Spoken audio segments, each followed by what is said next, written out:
ഇന്നത്തെ റെസിപ്പി കണ്ടാൽ നമ്മൾ പലരുടെയും നെറ്റി ചുളിയാൻ ചാൻസ് ഉണ്ട്. കാരണം സാധാരണ നമ്മളിത് വെട്ടിക്കളയുന്ന ഒരു സംഭവമാണ് കോഴിയുടെ പാദം.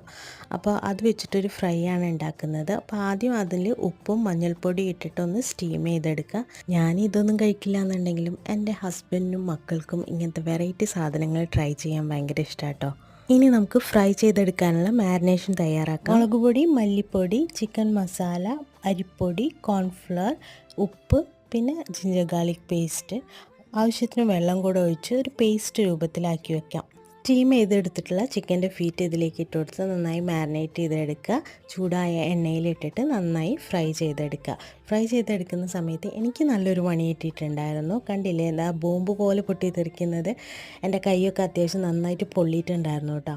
അപ്പോൾ ട്രൈ ചെയ്യുകയാണെന്നുണ്ടെങ്കിൽ മൂടി വെച്ച് ഫ്രൈ ചെയ്യുക. വെറൈറ്റി ഇഷ്ടമുള്ളവർ തീർച്ചയായിട്ടും ട്രൈ ചെയ്ത് നോക്കുക കേട്ടോ.